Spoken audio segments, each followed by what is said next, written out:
Hello again, everyone, and welcome to this episode of One-on-One.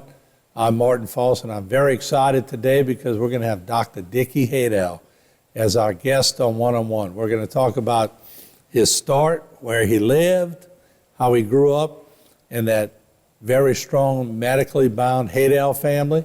We'll talk about his LSU days. We'll talk about Tunnel Run, Nutriman. We'll bring you all around the gambit and find out what makes Dr. Dicky Haydel tick. It's all next. Don't go away on this episode of One-on-One.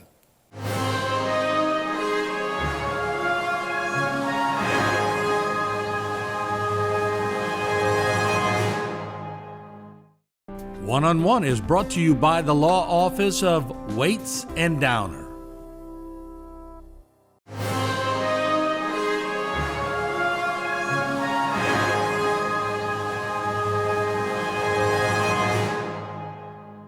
At a young age, you were getting hands-on experience that it's not good to be there, but that would help you for the rest of your life. Oh, I had all kind of experiences while I was down there, good and bad, but I figured I had to do it, so you just do what you have to do. I bet after that, when you got into practice, and we all saw that picture hanging up when you joined the Haydel Medical Clinic, but I bet some people would come in with little scratches and you thinking to yourself, this ain't nothing. I got this.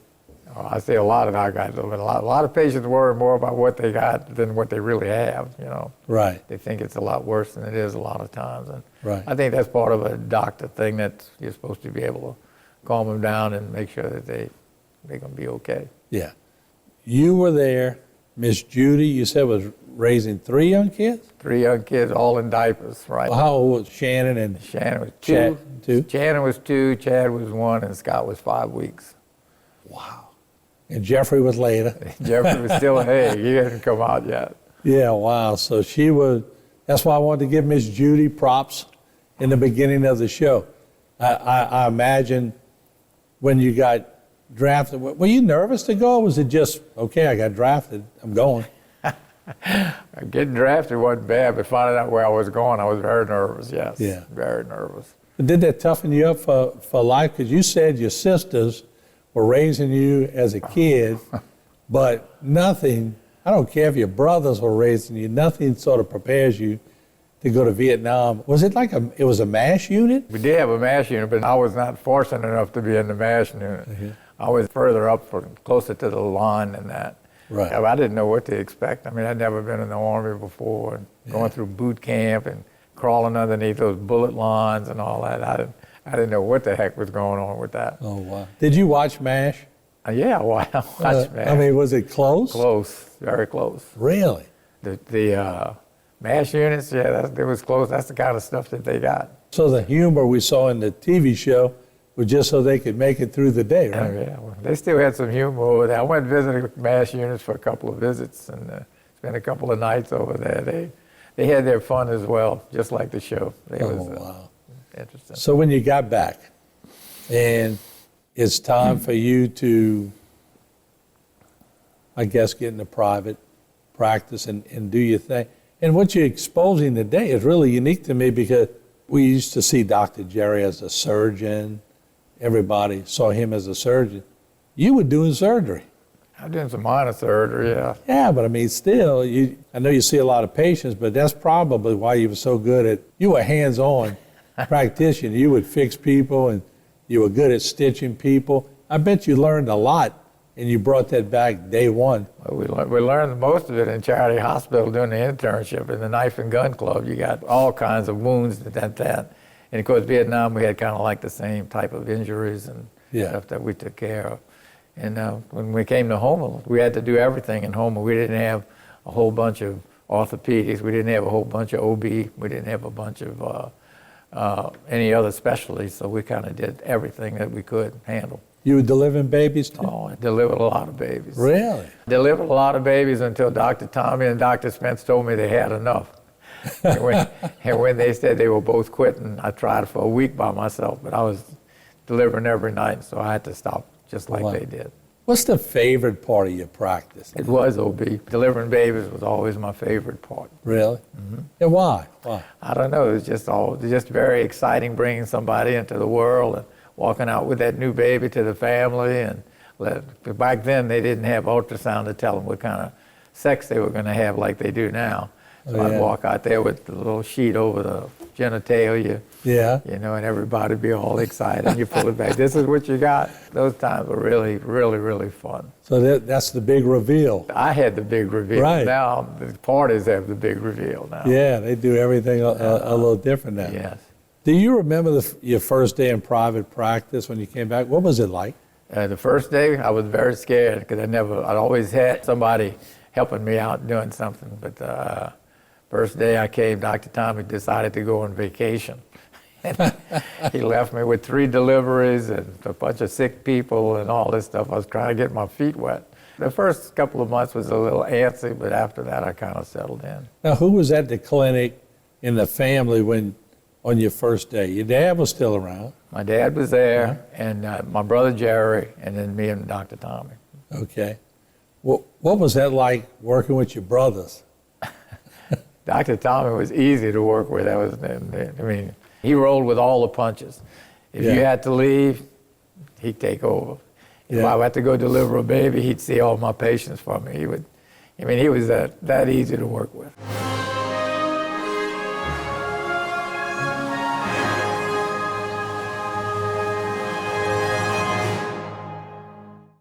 For all of your cases, including those with catastrophic significance, call Waits and Downer Law Firm.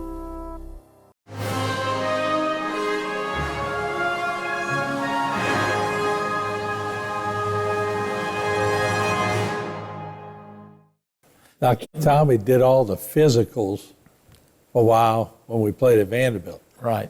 And I'll never forget when we get in that gym and they tell us, all right, you're going to walk up to the doc, you're going to drop your shorts, and they're going to check you for hernias and all that. We all look at each other going, what? So, but he was just a likable, He was very likable person. Very likable. So you got Dr. Jerry on one end, and you got Dr. Tommy on the other end, and you got you over there. What was the lunch breaks like when y'all sitting in the lunchroom? We didn't have lunch breaks back then. It was kind of work straight through lunch most of the time. Later, you would have your own family, and of course, you work hand in hand with 2 of your sons. And what 3, man? I guess Jeffrey used to be in the clinic. I don't know. Yeah. Jeffrey used to be my phlebotomist. And then, of course, Shannon moved off, but full circle again. So look at it. What's it like? What's the difference when you work with your brothers and now you're working with your sons? Well, when I came in, my dad said it was pretty neat to have all his sons working with him. So when Scott and Chad came, and Chad Jeffrey, even when they were all working with me, I said, this is really pretty neat. It's something to really be thankful that your sons come back and work with you. It's a special feeling. But let's be honest, you're an old-fashioned guy. You like things old-fashioned. You're conservative. When they would get in and say, Dad, you're way behind the times, did you listen to them? They hadn't said that yet. They hadn't said I'm way behind the time, but I know I'm way behind the time. You on your game all the time? Oh, no. Well, when they redid the clinic. Yeah. I bet that was new to you. Yeah. Well, you were used to the old clinic. It's hard to get used to a whole new thing. It really is. Yeah. It really is, but we got used to it. It kind of rolled okay. Then we went from paper charts to computers, and that was a really big, tough switch for me. Right. It was demanding, or just the learning curve was hard? For me, it was very hard. I'm not very high tech, but the learning curve for that was very difficult. So the hospital technology had gotten really difficult over there, but I'm getting by with it, and I got a lot of help. You're making it through, huh? I'm making it through by the hardest, but I'm getting there. All right. Let's switch over a little bit right now. 50 years ago, of course, we weren't covering it 50 years ago, but around 40, 41 years ago, we were covering the tunnel run. It was a novel idea that came about just recently. You celebrated the 50th anniversary of the tunnel run.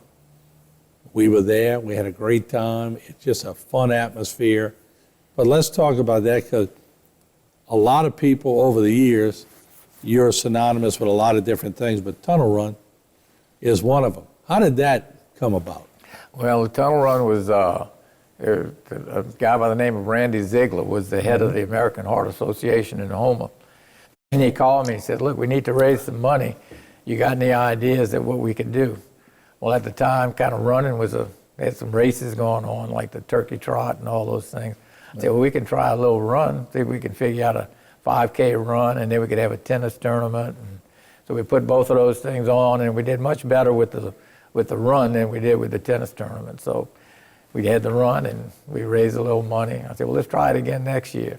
And then for some reason, we kept doing it year after year after year, because the Heart Association was right behind raising money with that event. Mm-hmm. And I had a lot of help from all the girls who were head of the Heart Association in Houma. And the run kept growing and growing. It got real big for a while. We had a couple of runs with over 1,000 runners. And now we're kind of in the 300 to 500 runners every year, but it's a great family affair. And people keep coming. And it's enjoyable. We had a good one. I guess now there's so many runs. There's runs all over the place now. Well, Patrick Haydel was with me one day, and they just finished the bridge. And he said, Uncle Dicky, man, I'm telling you, if you don't take that run and go over that bridge, somebody else is going to take that run from you, and that tunnel run is going to be a thing of the past. And I got to thinking about it, and it made it really an easy way where we could start and stop at the same place, still have a 5K run, and go over and under the same body of water. I thought it was a pretty neat idea, so we jumped on it and we did it, and it's been over and under since. Yeah.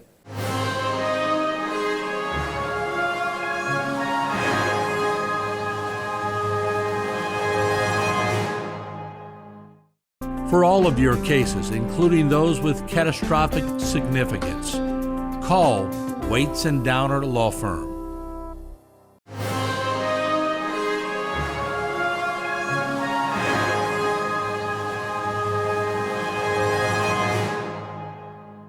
People sort of like to watch people who are very familiar to them. You're very familiar to this community.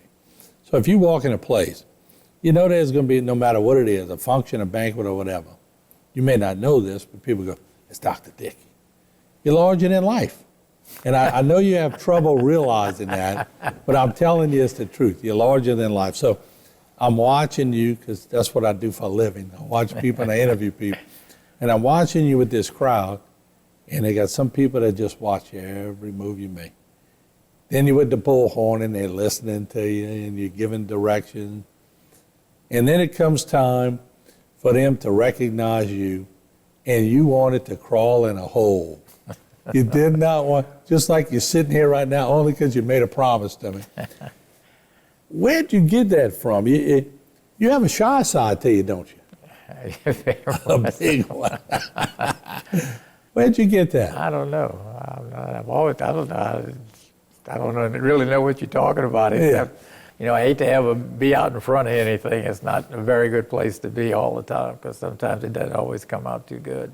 No, but and they were trying to give you proclamations and do different things. And a couple of times I was watching you going, stop, that's enough. We here to run a race. Well, everything you do is not to be honored and say, oh, that's great and all that. Right. You don't do it for that. You True. do things because you see a need for it, or because it's something that somebody else enjoys.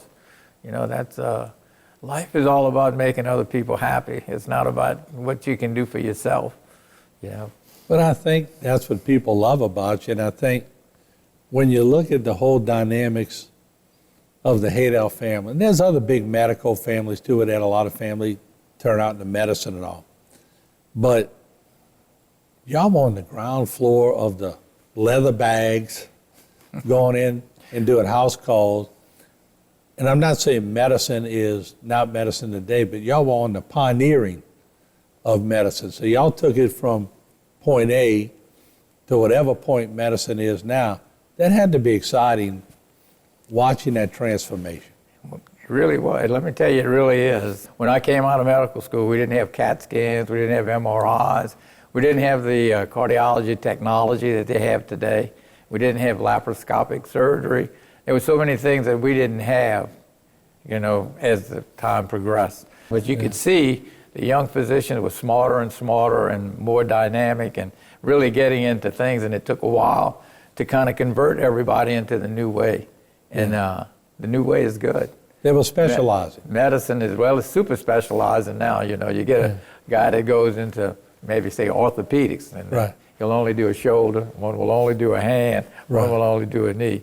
In my practice, we got to do hair to toes. We got to kind of be able to do a little bit of everything. Yeah. But they've gotten super specialized, and in a way, there's so many doctors now. That they're putting out more doctors year after year that they're able to do the super specialty.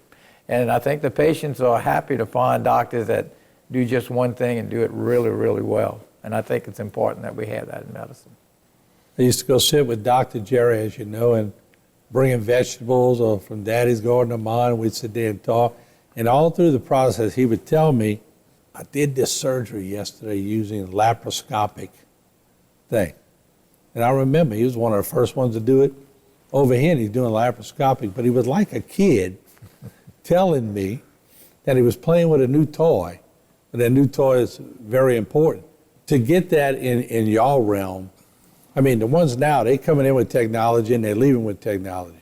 Like you said, y'all came in with no technology, then you're getting introduced to technology. That had to be like hitting the jackpot when you got stuff like that. Absolutely, absolutely. The new things that they have today has made medicine a lot easier to diagnose and a lot easier to treat. I look at my dad, all his diagnoses were made clinically, with stethoscopes and examination and feeling patients. Today, there's more testing, there's more things done. There's not too many doctors that like to touch their patients like they used to. So I think the medicine has come more toward technology now than it is toward the real diagnostic tools that we had to use back then when we first started. Y'all didn't have insurance way back in the day, huh? It didn't have insurance when I first started. They didn't even have Medicare when I first started practicing. Look, I know this for a fact, not putting you on the spot, but y'all let a lot of patients come in and out without ever paying a penny. And I used to see Dr. Jerry when I was young and spent a lot of time in the house, and people would come to the house and he would check them up and tell them no charge because he knew they couldn't afford it. But then they'd come back and bring him shrimp or crabs. There was a lot of bartering going on. People just didn't want to, people were proud. They didn't want to just go in there and not be able to pay something, so they'd come by and pay you with something else. I'm sure you saw a lot of that too. My whole 50 years I've been seeing that. I had especially had a lot of barter patients early on who really were down, from down by, trippers and trappers and stuff. Right. And they tell you to your face you couldn't afford it. You say, well, don't worry about it. Right. You never worry about getting paid for something that you enjoy doing. But your dad did that a lot. A lot. He did a lot with his garage, his little garage weekend stuff. Yeah. And I think that's probably where we all learn from our parents. Mm-hmm. So I think y'all were probably absorbing much more than maybe y'all thought y'all were absorbing. I guess, that's a good point. Probably have been. Back in the day.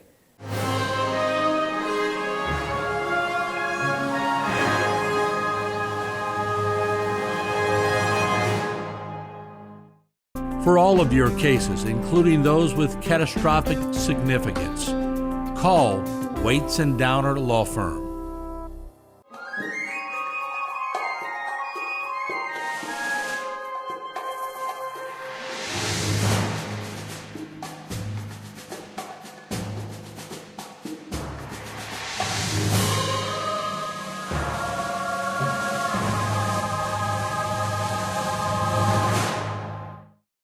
This one-on-one program has been brought to you by the law offices of Waits and Downer.